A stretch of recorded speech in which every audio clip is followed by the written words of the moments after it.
اے سب سے اول اور آخر، جہاں تہاں حاضر اور ناظر، سب سے انوکھے سب سے نرالے، آنکھ سے اوجھل دل کے اجالے، نا جہاں کی کھیت بونے والے، دکھ میں تسلی دینے والے، سوچ میں دل بہلانے والے، بپتا میں یاد آنے والے۔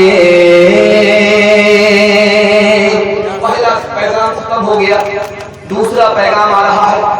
آپ ترقی کیسے کریں گے یہ راز آپ کو بتا رہا ہوں۔ پورے جلسے میں آپ اس کی حفاظت کر لیجئے، میں گارنٹی لیتا ہوں 10 سال کے برابر 1 سال میں آپ کو ترقی ہوگی انشاءاللہ۔ ترقی کرنا جانتے ہیں، ترقی کرنا چاہتے ہیں، دونوں ہاتھ اٹھائیے، 3 منٹ میں جلسہ مکمل ہو رہا ہے۔ جوش کے ساتھ ہاتھ اٹھائیے، بالکل صحیح جا رہا ہے، ساتھ کھل مار، اس کے بعد غلطی مت کیجیے گا، سیدھا جنازہ پڑھیں گے۔ دوسرا پیغام بہت خوبصورت آ رہا ہے، آپ کے سامنے آ رہا ہے، دھیان سے سنیے گا۔ آذان ہوئی ہے، کس نے آذان دیا؟ بلال نے آذان دیا۔ لوگوں نے جھگڑا شروع کر دیا، گورا آدمی کو آذان دینا چاہیے، کالے آدمی نے آذان دے دیا، مزہ خراب ہو گیا۔ اللہ کے رسول نے فرمایا اللہ کے ہاں کالا گورا نہیں دیکھا جاتا، جو دیندار ہے اس کو اللہ پسند کرتا ہے۔ بلال کو اللہ دینداری کی وجہ سے پسند کر رہا ہے۔ نماز کی باری آئی، اللہ کے رسول صلی اللہ علیہ وسلم آگے بڑھے نماز پڑھنے کے لیے۔ ایک جوان آیا، روک دیا، میں چابی دے نہیں سکتا، دروازہ کھول نہیں سکتا، اللہ کی بندگی آپ نہیں کر سکتے۔ اللہ کے رسول نے فرمایا ایک وقت آئے گا یہ چابی میرے ہاتھ میں ہوگی اور اس کے میرے لیے دروازہ کھلے گا، میں آزادی کے ساتھ اللہ کی بندگی کروں گا۔ وہ وقت جب آیا تو کہا کہ وہ جوان کہاں گیا جو اللہ کی مسجد میں اللہ کے بندے کو روکتا تھا؟ مجھے سجدے کے لیے اس نے چابی نہیں دیا۔ وہ جوان آ گیا، کب تمہارے ساتھ کیا کیا جائے، مارا جائے یا چھوڑ دیا جائے؟ تو جوان کی زبان سے 2 جملے نکلے، اخن کریم نبی کریم، آپ تو مہربان نبی ہیں، معافی کریں گے بدلہ نہیں لیں گے، آپ تو مہربان بھائی ہیں، معافی کریں گے بدلہ نہیں لیں گے۔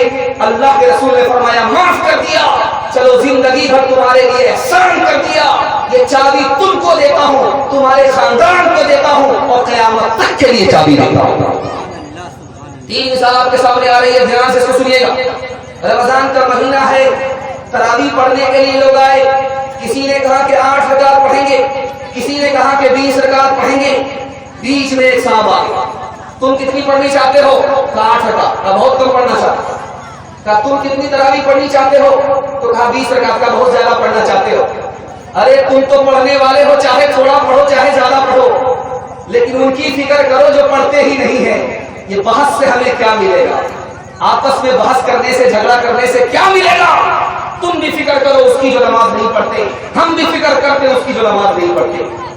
تیسری بات آپ کے سامنے آ رہی ہے، یہ ملک آزاد نہیں ہوا ہے، امام صاحب کھڑے ہوئے ہیں نماز پڑھانے کے لیے، پیچھے جیسے ہی والضالین کی صدا لگی، ایک نے آہستہ سے آمین کہا، دوسرے نے زور سے آمین کہا، اس نے اس کے گریبان کو پکڑا۔ تم نے آہستہ سے آمین کیوں کہا؟ اس نے اس کے گریبان کو پکڑا۔ تم نے زور سے آمین کیوں کہا؟ اس نے اس کو لاٹھی ماری، اس نے اس کو لاٹھی ماری۔ اللہ کے گھر میں 2 مسلمان لہو لہان ہو گئے۔ عدالت میں مقدمہ آیا، وکیل کو سمجھ میں نہیں آیا یہ آمین کس زمین کا نام ہے، یہ آمین کس مکان کا نام ہے۔ 15 منٹ تک تو حاکم کو سمجھ ہی میں نہیں آیا کہ جھگڑا کس پر ہوا۔ یہ آمین دعا کا نام ہے۔ اس حاکم نے ججمنٹ لکھا، اس سے ہماری عقل کی پٹی ہٹ جاتی ہے، ہم کو اپنی حقیقت معلوم ہو جاتی ہے۔ اس نے لکھا کہ آمین کی 3 قسمیں ہیں، ایک آمین آہستہ سے، یہ بھی حدیث سے ثابت ہے، ایک آمین زور سے، یہ بھی حدیث سے ثابت ہے، ایک تیسری آمین ہے آمین بالشک، فتنہ اٹھانے کے لیے کہ میں تم سے اچھا، تم مجھ سے اچھا نہیں ہو سکتے، یہ فتنہ اٹھانے کے لیے آمین ہے، یہ حدیث سے ثابت ہے۔ یہ دیوبندی بھی گنہگار ہے، یہ سلفی بھی گنہگار ہے۔ آخری مثال آپ کو سناتا ہوں، پیغام ختم کر رہا ہوں۔ آپ دیکھیں گے دلی میں ایک مسجد ہے، اس کا نام لال کنویں والی مسجد سے. لال کنویں مسجد کا جو امام تھا وہ بریلوی تھا اور ان کے پیچھے نماز کون پڑھ رہے ہیں؟ دیوبندی پڑھ رہے ہیں. اس دیوبندی عالم کا نام کیا ہے؟ حضرت نانوتوی. نماز پڑھ. جب انہوں نے سلام پھیر کر کے دیکھا کہ اچھا نانوتوی نماز پڑھ رہے, میں تو ان کو کافر کہتا تھا اور یہ میرے پیچھے نماز پڑھتے ہیں, مارے شرم کے پانی ہو گیا. حضور معاف کر دیجئے, میں تو آپ کو کافر کہتا تھا, آپ میرے پیچھے نماز پڑھتے ہیں, مجھے معاف کر دیجئے, آج میں مارے شرم کے پانی ہو گیا. میں راز بتا رہا ہوں, مڑواڑی کی طرف آپ کو ترقی ہوگی, گجر کی طرف آپ کو ترقی ہوگی, مہتا کی طرف ترقی ہوگی. 2 بات پر صرف عمل کر کے دیکھ لیجئے, 1 سال میں 10 سال کے برابر ترقی ہوگی. ترقی کرنے کے لیے تیار ہیں؟ دونوں ہاتھ اٹھائیے, انشاءاللہ بالکل صحیح جا رہا ہے. پہلا کام, اگر ہمارا بھائی ترقی کر رہا اس کی ٹانگ نہیں کھینچیں گے. ہمارا بھائی کوئی نیچے گر رہا ہے, اس کو سارے خاندان والے مل کر کے سپورٹ کریں گے, مدد کریں گے. تو جیسے مڑواڑی کو ترقی ہوتی اسی طرح آپ کو بھی ترقی ہوگی. گھر کا جھگڑا مڑواڑی کرے, یہاں گھر میں حل ہوتا, عدالت میں نہیں جاتا. ہمارا مقدمہ گھر کے اندر حل ہوگا, عدالت میں نہیں جائے گا. جس طرح مڑواڑی کو ترقی ہوگی اسی طرح ہم کو ترقی ہوگی. انشاءاللہ ہم اپنے بھائی کو معاف کریں گے, مقدمہ ہار جائیں گے. ہاتھ اٹھائیے انشاءاللہ.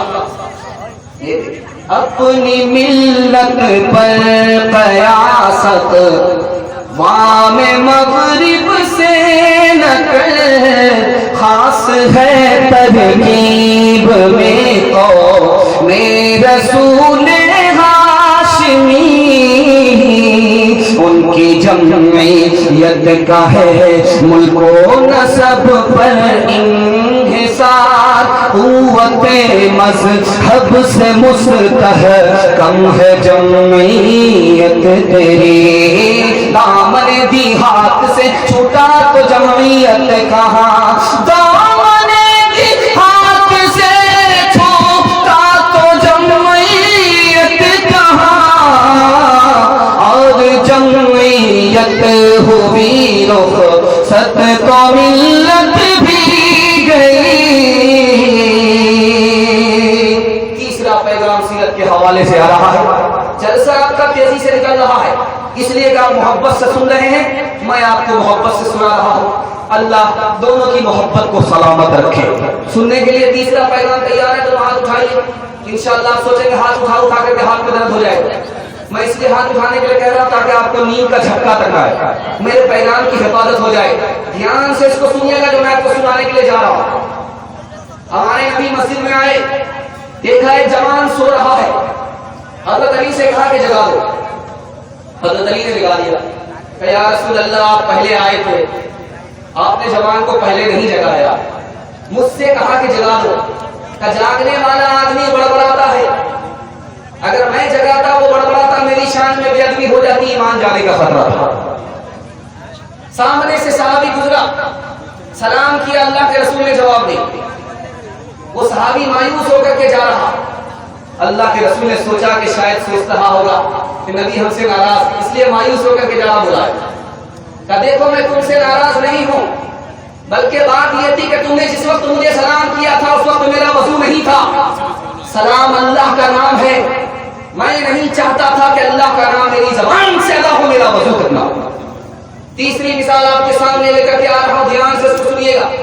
اذان مسجد سے اذان کی صدا لگی, حضرت عائشہ سامنے آ گئی.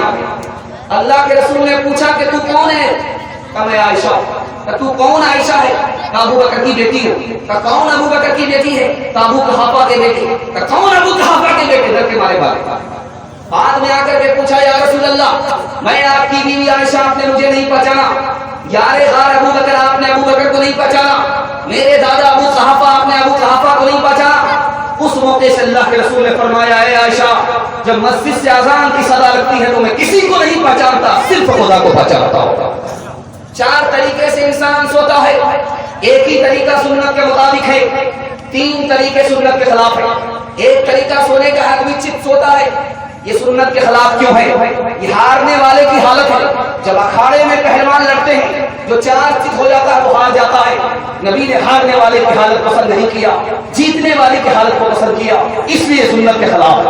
دوسرا طریقہ آدمی پیٹ کے بل سو رہا ہے, پیٹھ اوپر ہے پیٹ نیچے ہے, یہ سنت کے خلاف کیوں ہے؟ یہ جہنم میں جانے والے کی حالت ہے. نبی نے جنت میں جانے والے کی حالت کو پسند کیا، جہنم میں جانے والے کی حالت کو پسند نہیں کیا، اس لیے یہ طریقہ سنت کے خلاف ہے۔ تیسرا طریقہ ہے بائیں کروٹ پر آدمی سو رہا ہے، اسی طرف دل ہے، کان بھی بند ہو جاتے، آنکھ بھی بند ہو جاتی ہے، نیند زیادہ آتی ہے، مسجد سے اذان کی صدا آدمی سن نہیں پاتا، اس لیے سنت کے خلاف ہے۔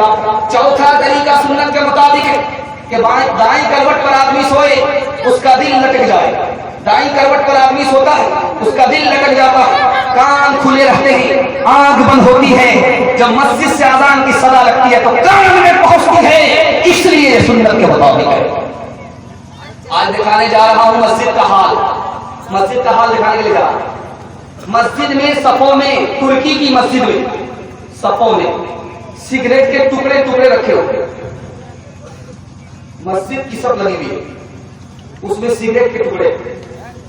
اب پتا چلا کہ بھائی یہ کون سگریٹ پیتا ہے مسجد کی سب میں سگریٹ، تو ابھی جماعت میں 5 منٹ دیر ہے تو مقتدی مسجد ہی میں سگریٹ پی رہا ہے، اور جیسے ہی امام صاحب آئے اللہ اکبر کہا اقامت ہوئی، اسی جگہ سگریٹ کو بجھایا پھینک دیا۔ یہ آج نمازی کا حال ہے، مسجد کا حال ہے۔ دوسری بات دکھانے کے لیے جا رہا ہوں، بہت دھیان سے سنیے گا۔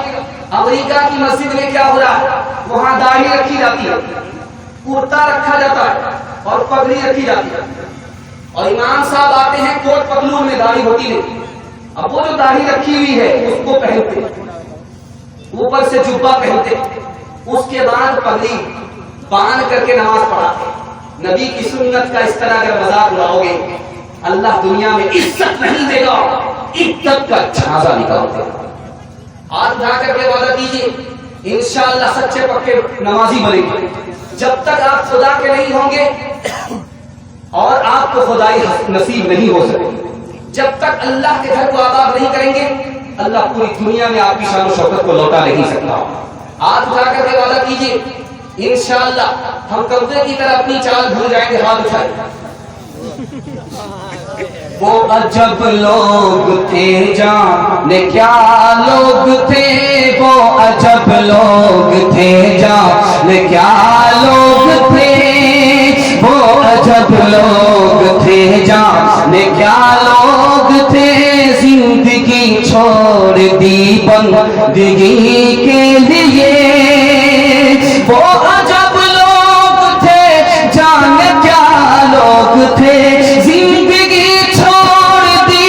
بندگی کے لیے ایک ہم لوگ ہیں جانے کیا لوگ ہیں، ایک ہم لوگ ہیں جانے کیا لوگ ہیں، بندگی چھوڑ دی زندگی کے لیے۔ پیغام نکل گیا، آخری پیغام سنانے کے لیے جا رہا ہوں مدینے کے حوالے سے۔ جو لوگ مدینہ جانا چاہتے ہیں تو ہاتھ اٹھائیے انشاءاللہ، مرنے کے بعد جائیں گے ہاتھ اٹھائیے انشاءاللہ۔